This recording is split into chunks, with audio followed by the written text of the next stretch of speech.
What's up, YouTube? And we're back like we never left. Let's talk about the valley and in the city. I'm gonna just look at my notes and it's gonna be all over the place because I don't necessarily take notes on every episode because sometimes it ain't much going on. So we're just going to speak, speak, and whatever comes out, comes out. Um, So I already did in the city 1 and 2.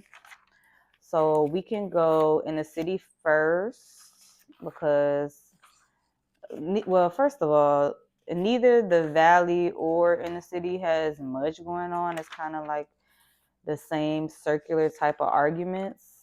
Um, so we'll just talk a little about what's happening and in the city, and then we'll switch over to the valley.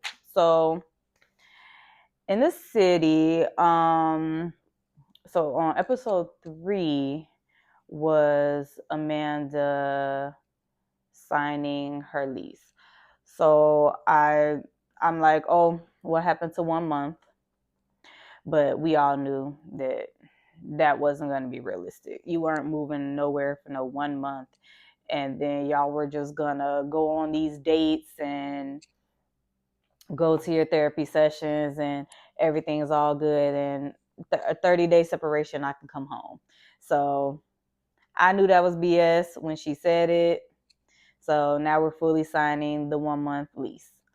I put that it's hard to watch, knowing where they are now, because it's like y'all taking the surprise out of everything. We know you're fully with West. You're doing your thing over there with him.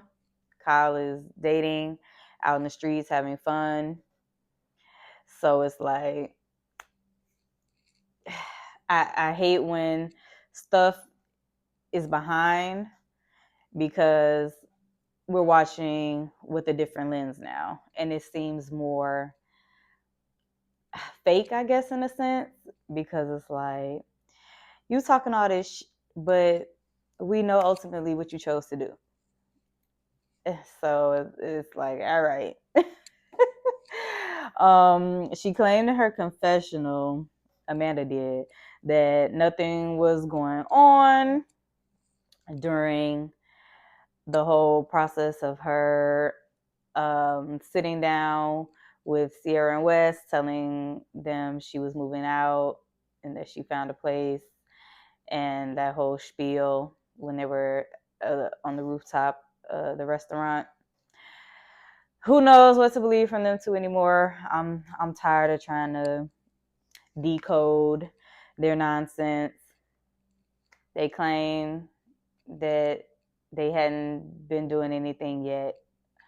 Fine, whatever, so be it. Lindsay's trying to have her some dating fun.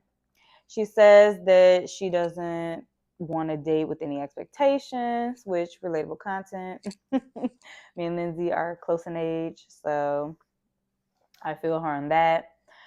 And I too, like Lindsay, need that playful banter, need somebody that can keep up with my sense of humor.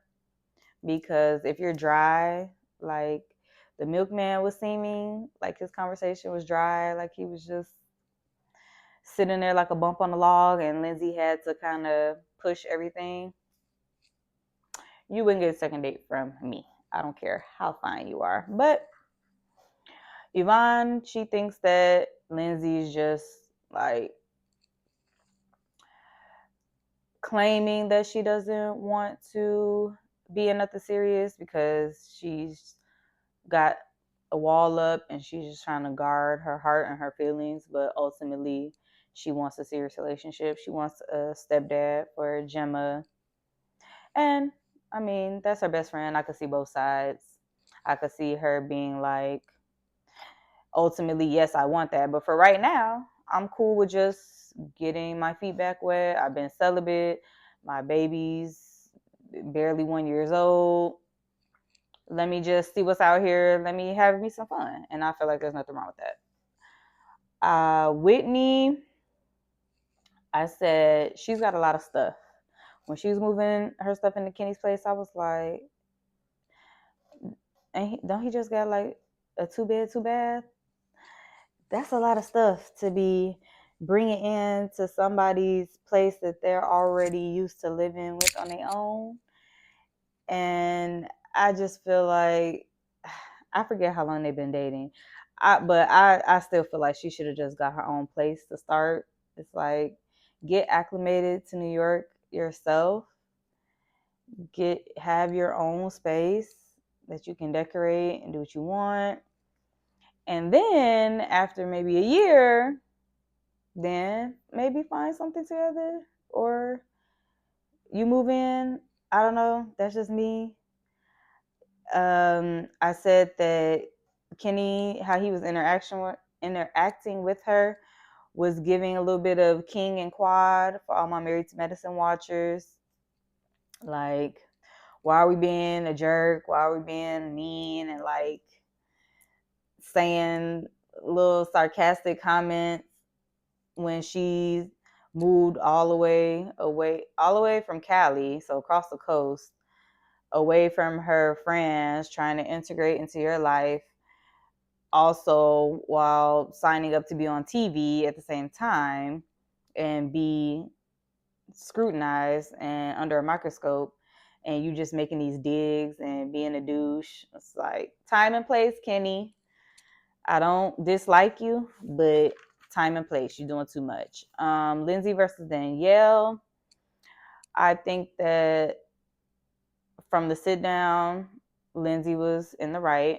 I think that Danielle has been judgmental since we've known her, since Summer House. You can tell your friend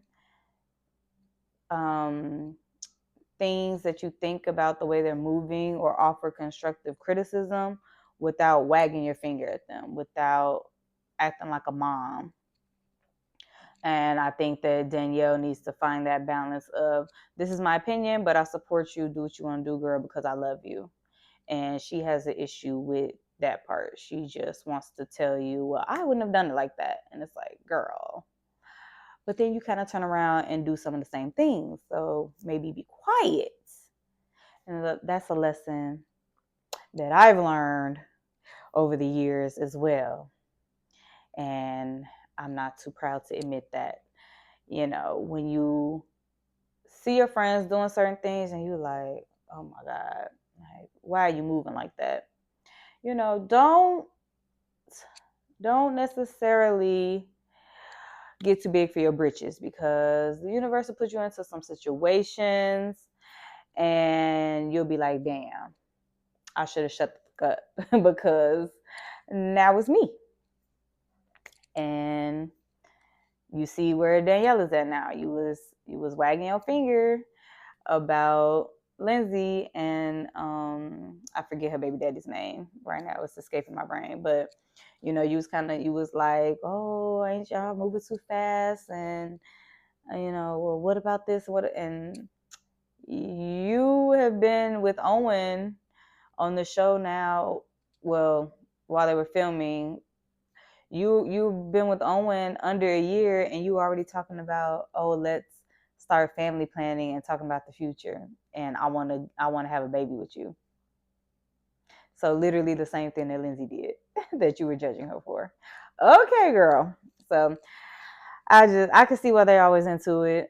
I'm gonna get more into that when I talk about the episode from this week with the wedding dinner, because that whole thing was a mess.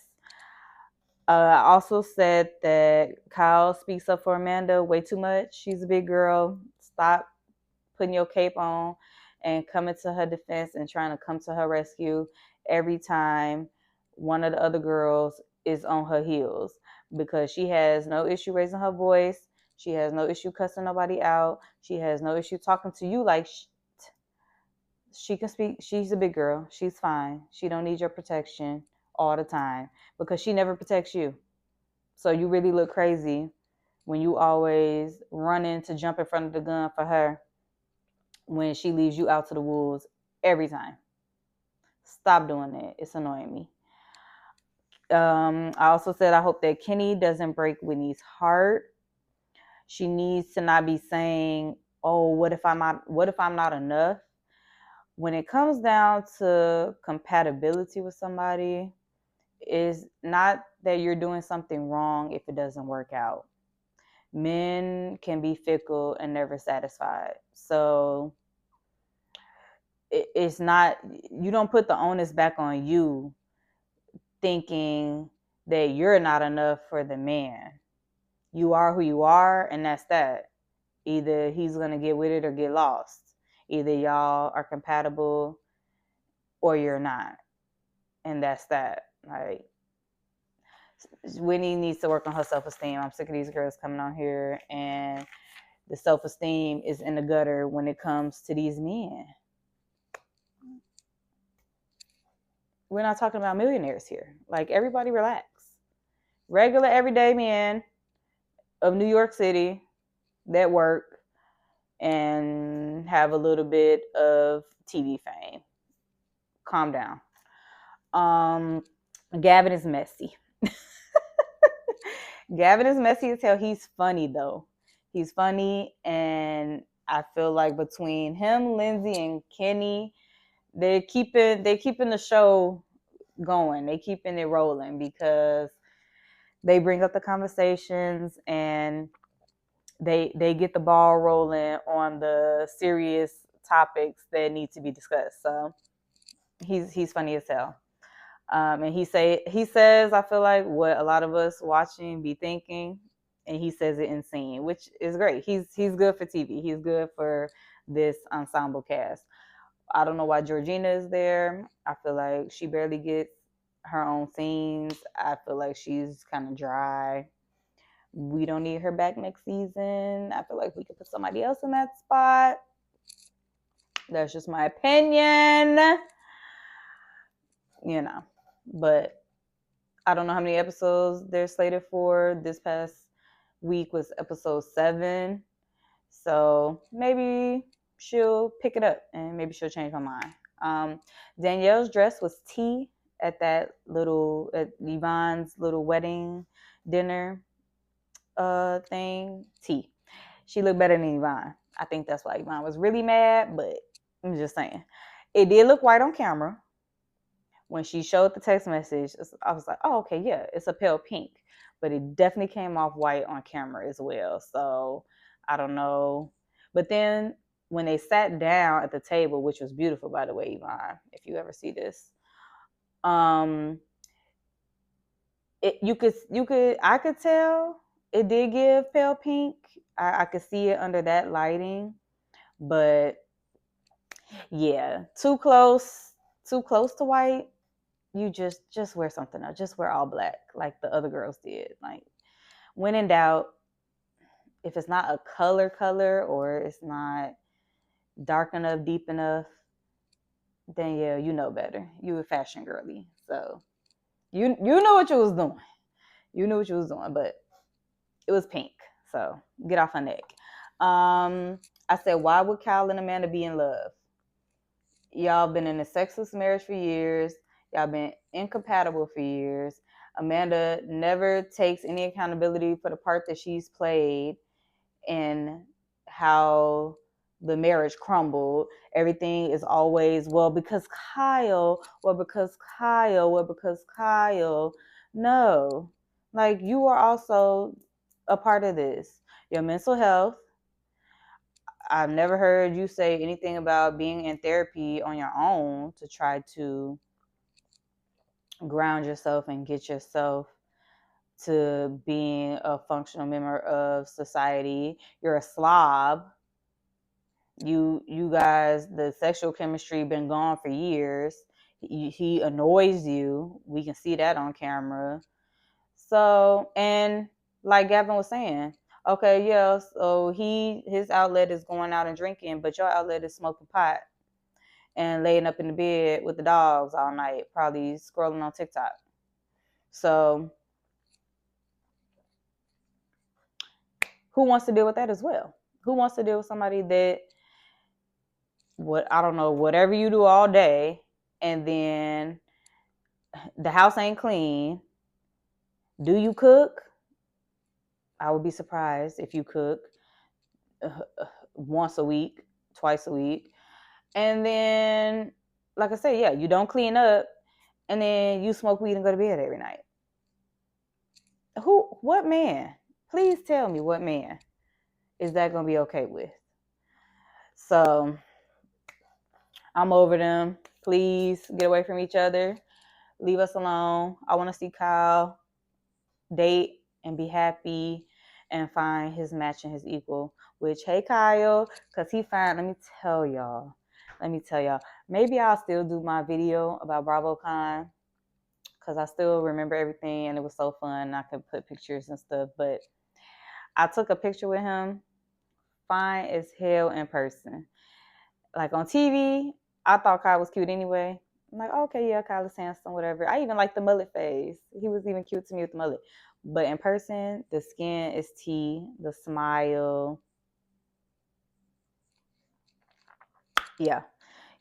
So Kyle deserves to move on, be happy, enjoy the rest of his life without this damn ball and chain. Lindsay. So we've all known as Summer House watchers that she's had her mommy issues, her abandonment issues, since we've seen her on our screen.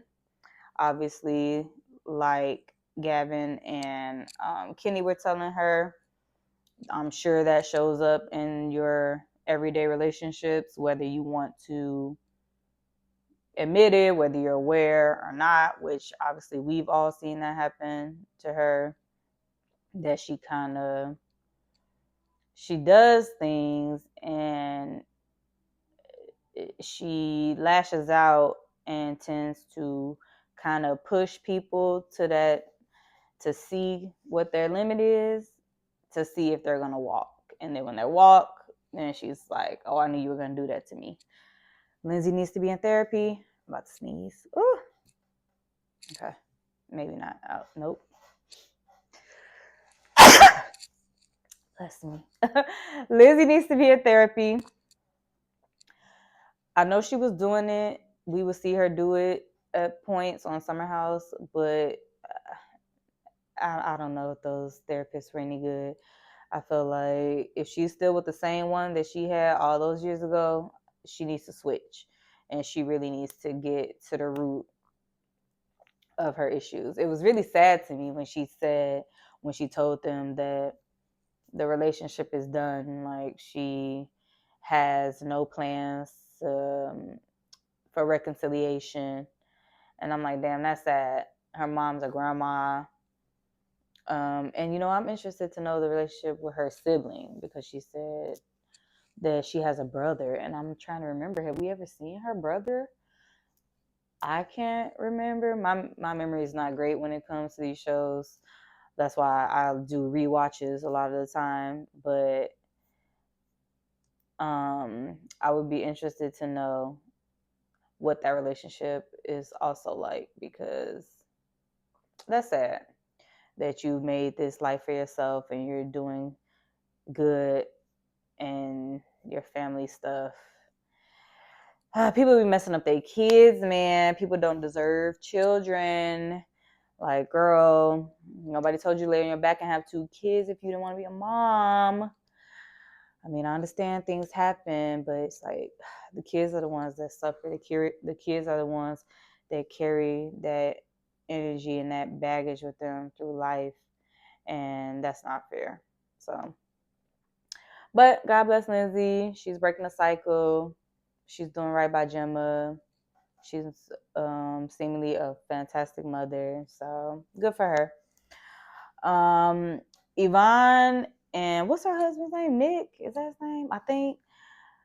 Yeah, Yvonne was right to be pissed at them, because why is y'all doing this at my wedding dinner? Like, obviously, I don't know. With her, I don't know if she was just like making good TV or she was really pissed, because I'm like, but girl, like we have to make a scene. We have to make this, we had to have some conversation. Like, we can't just be talking about y'all and how in love y'all are. Like, that's boring. And you know that. So I'm hoping she took that into account and she was just trying to throw herself into the mix and into the combo so that she could get her screen time. But girl, we don't want to hear about y'all relationship. Y'all been married. Y'all just did it in New York. Like, okay, girl, moving left and right along. Like, we here to talk about the mess and the drama and be messy. So you know what it is. I said they were all being messy about Owen because get out this man business. He don't have to give y'all the breakdown of, well, COVID was going on, so we got legally married on paper, but we didn't have a wedding till here. He told y'all 4 years. That there you go. That was y'all answer. So you looking up, trying to find his almost ex-wife on socials and talking about some, well, this say 2023. Like, okay, but he told y'all what the answer was. So instead of taking that and letting that be enough, y'all want to make this the whole thing. And him and Danielle were well within their right to cuss y'all out because get out my business. All of y'all got your own going on. All of y'all got dirt and skeletons and whatever relationship tea, nonsense, divorces, baby mama, baby daddy, cheating scandals, and whatever else. So, Amanda, I already know Danielle. If I was Danielle, you would be getting red down at that reunion because, girl, you was doing all what you was doing with Wes and trying to come at me about, oh, he needs to just tell us this and he needs to clear his name. Good night. Good night, Miss Mamas. But Lindsay and Danielle, they just need to be done. Y'all are not friends. It's okay. Y'all have outgrown each other. Lindsay is bossy Queen B. Danielle is judgmental Judy. And y'all ain't in alignment anymore. It's okay. Be done with it. And let's please just move on. Stop. Be acquaintances, be castmates, work friends, and let it go. It's okay to say we're not in the same place anymore to be aligned as friends. It's okay to say that and be that and do that. So yeah, other than that, what else? Ain't that's really all that's going on. I want to see how this trip is gonna go. That's gonna probably be really good. It looks good. It looks like the later half of the season is about to pick up. So want to see more of what's gonna happen with that. I think Yvonne and Lindsay kind of get into it. It happened this episode where they kind of exchange words where she's like, girl, you're taking over my whole shit. Like, this is my event, my function. It's supposed to be about me. And you sitting up here getting into it with everybody, which that's Lindsay's MO. And I feel like you're her friend, so you should kind of already know how she operates. Have you not watched Summer House? This is her thing. Like, she's trying to come in and make TV. So y'all better get in where y'all fit in or get left behind. That's all I can tell you because Lindsay gonna clock in and come to work every time. Kenny and his dad, that was nice. I'm glad he decided to make amends with that and to get him back in his life after 25 years, which is crazy. Crazy as hell. Like, I think he said he stopped dealing with him around like 13, 14.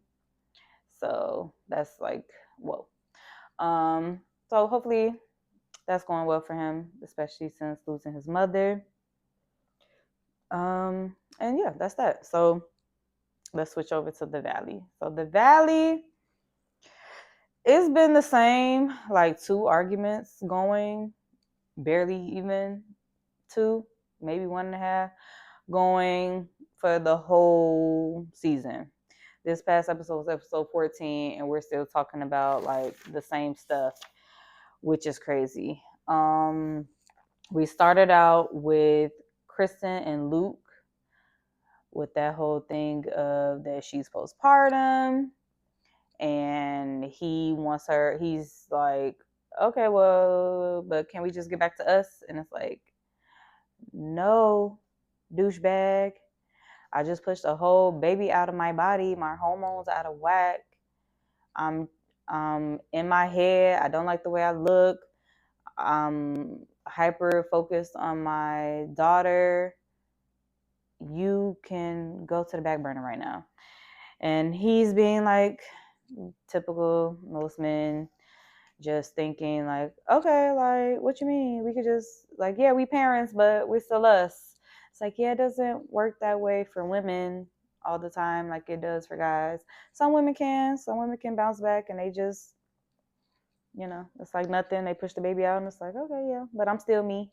But she's a first time mom. Kristen's what, somewhere between what, 38, 42. So I'm sure maybe possibly perimenopausal. It's like it's a lot. So leave that girl alone. Stop acting like you sex obsessed. It's annoying. I didn't like how Kristen wasn't believing Lala when it comes to Danny, because why would she lie?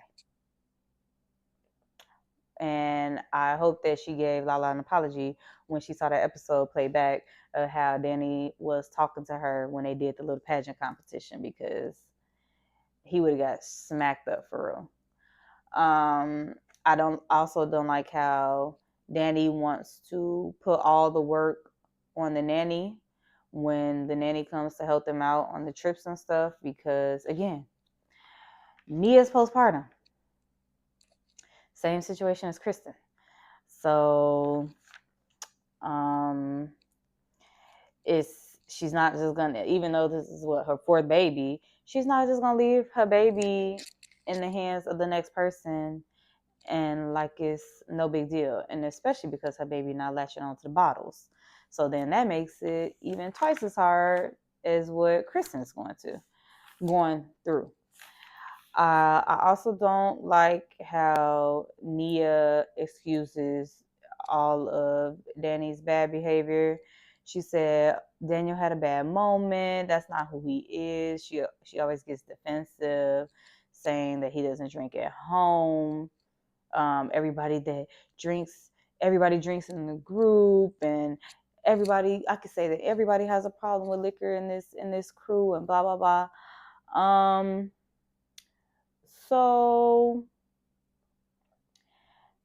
everybody turning up and drinking a lot in the crew is different from your husband, married man, drinking too much and being touchy-feely with his castmates, who are also in their own relationships, which, I mean, it doesn't matter either way whether they were or weren't, but touching on other women in the cast, groping them and stuff. Like, what are we talking about?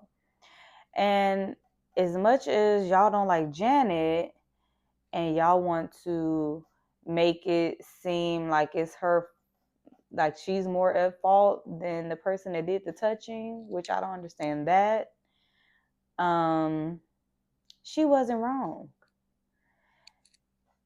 Now, okay, if y'all want to say her language was too harsh for what he did and that Jasmine forgave or whatever, that's fine.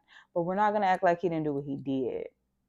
So all the deflecting, all the defensiveness, yeah, that needs to stop, because we're watching it.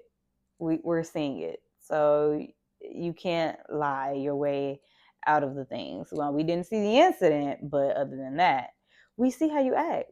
Every episode that you get fucked up, you're showing your ass. Every time.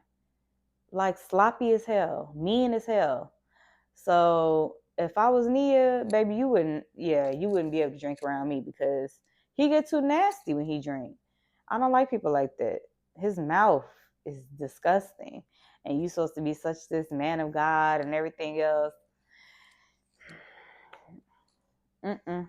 And that's exactly why he had to get on Instagram and do that black background, white letter apology, because you looked crazy talking to your wife like a dirty dog. And I can't wait till that gets addressed at the reunion because I know they're gonna go in on you. And I know I should have sent some questions in because I know they was eating your ass up and you deserved it. Also, when Brittany was about to get her surgery and she did the crab boil at her house, why was they all acting like they never had a crab boil before? I'm so lost. But then again, I have to remember I'm talking about California people that be this skinny don't eat because what? Y'all don't know that you put the corn, the potatoes, the crab legs, the crawfish, and getting. Why are we acting slow like we don't know how to eat seafood? That irritated me. For real. Because it was looking so good and I'm like, they sitting here like, oh, I never done this before. What? You ain't never had a seafood boil? A seafood bag? Y'all need to get out more. Go eat and stop being weird Californians.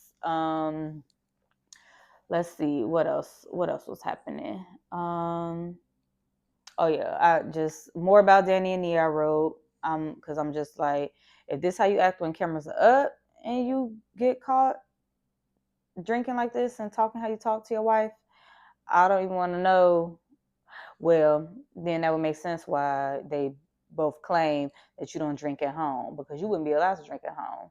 If you talking to me like this on camera, you're not gonna be drinking like this during the off season, and thinking you're gonna be talking to me like this in the house with our kids.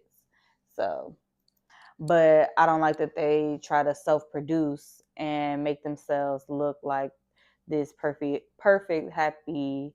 Yeah, well, not that they're not happy, but perfect couple, and we see clear as day the skeletons in the closet, which also makes sense because they've been wanting to present this way since the first season, and everybody was focused on Jax and Brittany. But now that their villain is gone, now we seeing what's up under everybody else's rugs.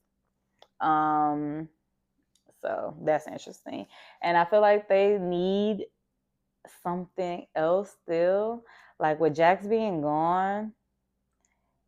Like I said, we having the same. We've been having the same argument since episode 1, and it's like I don't know. It doesn't seem to flow as well. I feel like because even when Jax was on, it was still like he was so unhinged that he was doing different stuff, different things, like every maybe 2 episodes, 3 episodes or so. So it's like even though he was kind of the center of the foolery because he don't have no damn sense, the arguments were different. And because now like I said, the villain, the main numero uno villain is gone because Janet is the second villain. Now that he's gone, we're having the same argument every episode, and it's boring. So they need to figure that out for season 3. I'm really hoping that they are looking at the feedback from content creators and via Twitter or TikTok, wherever the girlies are talking about the Valley, and they make some adjustments. Might want to go get Sheena because I know she's got beef with some of the girls or whatever, or specifically Lala for sure. Y'all gonna do something because we're literally not getting anything from anybody else. It's like Danny, Nia, Janet, and then Jesse, Michelle, a little bit. Not they kind of getting along, so not. It's like barely. It's like we're not really getting nothing else. They're missing. I mean, I know this is more about the group dynamics versus in their relationships, but I don't know. It's just dry. We can't keep talking about the same thing, and we're on episode 14 from episode 1, and and also something that's been dragging along from season 2. We got to move the story forward. We got to get into some more fun or some different drama, somebody else. So I don't know. We'll see for season. We'll see how the reunion goes, and then we'll see season 4 if they have any kind of cast shakeup or whatever. I said that Jasmine needs to watch out because with her conversation with Kristen is very much giving Sierra vibes again, like only black cast member. Y'all not having my back like I expect y'all to, or like I have y'all's. So Jasmine, just watch yourself, because at the end of the day, you're still what you are and they're still what they are. And I don't want you to get your feelings hurt when it comes down to the come down. Let's see, what else did I say about the Valley? Because really, like I said, it's hard to take notes on it because they're arguing about the same stuff every episode. Jasmine, I said she looks good in that confessional look where she has the black on and she got like her hair up. Her makeup was tea. She looked really good. Brittany. So current day, she's done with Brandon. But I put don't piss me off. Because why would you give this man money? Go see the lady. You already know what I'm going to say. Therapy for everybody. You get a therapist. You get a therapist. You get a therapist. Because why is you giving this man money? Just because he said, oh, well, I'm taking off of work and to come help you for 3 days. So, that's taking money out of my pocket. Sir, what do you do for work? Don't you have PTO? What are we talking about? Why is she paying you to come do something? And this is supposed to be your woman. Get your ass out of here. And you got all them kids and stuff. Brittany, don't piss me off. First of all, you need to be single. Again, Amanda 2.0. You haven't even processed the disillusion of your marriage. And you already jumping into some shit with this man because you've known him, whatever. Y'all got history, y'all messed around before, whatever. Have fun and stay single. That's all you should be doing for at least a year and a half. Then you can proceed after therapy to move forward and to go ahead and date again. My opinion, I don't care. You don't need to be dating nobody, especially somebody got their hands in your pocket. I could Brittany stresses me out because she's such a pick-me. A lot of these girls on the Valley are pick-me's, but she's such a pick-me and she's so just unhappy with herself. Obviously, her body. Look at how she went and jumped on the table to get surgery instead of, I can pay a trainer, I can afford to try to, get down first, do it the hard way. Like, your shape is still your shape. I'm, again, trying to not be on this channel being overly mean, but read between the lines on that one. So, yeah, it's just like, again, get the self-esteem up first and then everything else should follow. I said Nia and Danny are both psycho. As far as I'm concerned, I don't know who's worse. They're religious freaks because they always alluding to more babies and, oh, what, you think you want another baby? Like they're puppies. Y'all have 4 under 5. What are we doing? Danny is stressed the fuck out. You can see it in his face. You can see it in his actions. That's why he always trying to drink and turn up. Because when he go home, it's boots on the ground. 4 kids under 5. That's a lot. Enough. Don't have no more. Don't lay on your back and open your legs. No more. Enough. Please get an IUD. Let's see. Schwartz. So Um, that young girlfriend, that's a little creepy for me. He's like got what, like 20 years on her or something like that. 17, 20 years, somewhere in that range. I got my good eye on Schwartz because I don't dislike him. I like the goofy, doe-eyed, the persona that he shows, sweetheart, but he don't fool me at the same time. We remember you pouring that drink on Katie's head, so we know that you can get crazy as well.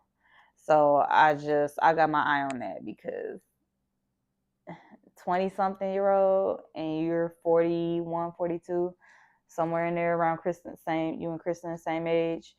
That's a little much. No, 40, no, he might be 43 actually. More so 43, 44. So yeah, that big of an age gap. I don't know. I don't know about that. I got my good eye on you, but I could see him marrying her because well, at least right now on the show, he claims to be so in love with her and whatever. So I also wouldn't be surprised if he ended up proposing. He seems like he wants to be married again and he's ready to um, settle back down and be serious with somebody. So we'll see. And he still claims that that also makes sense. He still claims that he wants a kid. He wants to experience fatherhood. So, I mean, dating somebody younger, you probably get that. I want Nia to stop with the Little House on the Prairie dresses. Those things are so ugly. And I know that it's because I'm sure it's because she hasn't had her body to herself for however many years. But baby, them things are terrible. She look a mess. And she's so pretty. In her old pageant pictures and everything, she had body. She's T, but them dresses, my lord. Do you got a sponsorship with this company? Who makes those? Cause they're hideous. I just be like, she like a milkmaid. I don't know if that's offensive, but I want her to get a stylist. I want her to ask Lala to help dress her. Brittany too, because she don't be dressing for her body type. I Most of the girls on the Valley can't dress. Quiet as kept. Michelle and Lala, top 1 and 2. And Michelle's body is T. Lala body is T too. Especially for Lala's to just have had her youngest baby not too long ago. The bodies are T. Um and I want to see more with Lala and her kids. That sucks that I'm assuming that nasty, bad built ex fiance of hers, I'm assuming don't let her film with the oldest because we never see her. We only see the little baby that she did via sperm donor. So that's why you stop getting with these men. Stop bringing these men on y'all's platform. Make them sign some paperwork because they be holding y'all back from being able to maneuver like you do in everyday life with your children while you trying to make your money on these shows because you can't film. So yeah, pretty much all I wrote for episode 14 was more the same. The deflection by Nia because she wants to keep making excuses for Danny. Janet ain't wrong. I don't have no problem with Janet. You can obviously see that I don't know if she's going to get into it before the season is over. Hopefully, she maybe feels comfortable with touching on it at the reunion. But you can see that she obviously has some type of history. It seems like personal history with SA, which is why this Danny thing was a trigger for her. And so like I said, hopefully she'll feel comfortable to touch on that maybe come reunion time. But regardless, even whether she did or whether she didn't, there's no There's no accountability being taken by Danny to address how he acts, like he was acting on that Sprinter van when they left the bar this past episode to go back to the resort, and he showing his ass once again. Like, you being drunk, you being mean as hell to your wife, you acting like you got some control over who gets on the bus and who doesn't. You want to be in the club talking about, oh, I'm making everybody uncomfortable. You say uncomfortable 8,000 times, as if somebody's supposed to feel sorry or feel some type of sympathy for you, when again, you're the one that did what you did, and you're still showing your ass every time you drink. And so you're not making a good case for yourself. You're gonna have a lot to answer to come reunion, and I can't wait to see how you're gonna talk your way up out of that. But yeah, so again, I need them to step it up, because it's just not giving what the girl said that it needs to have gave. I'm sick of the same arguments. Let's get into some other stuff. Let's get into some more people's business. I'm assuming we're not going to see Jasmine's wedding this season, or maybe at all. I don't know. I'm not sure when their date is, but I just need more. I'm bored. The Valley is like background noise. It's not really giving must see TV, and I like the Valley, so hopefully they can get it together. But yeah, so that's it. Those are my opinions. Leave yours in the comments, and I'll be back to chit chat. What would I be talking about next? Atlanta. I haven't felt compelled to talk about Atlanta. I'm watching it. Maybe I'll get some thoughts after the reunion. And I stopped at episode 3 of Rhode Island, but I hear it's good. So I am going to go back to it and start again. I don't know. For some reason, it just didn't like grab me. But I'm going to try again with that. And so maybe I'll come back and give like just a quick rapid fire roundup of thoughts of Atlanta and Rhode Island. And that'll be my next content piece. I think I also want to get into some vlogging and stuff. So I don't know. Stay tuned for that, because I be out and about bopping around. And if I don't feel compelled to talk about Bravo shows, I don't want my channel to just be stagnant. So we might do some of that. And yeah, I'll holler at y'all later. Bye.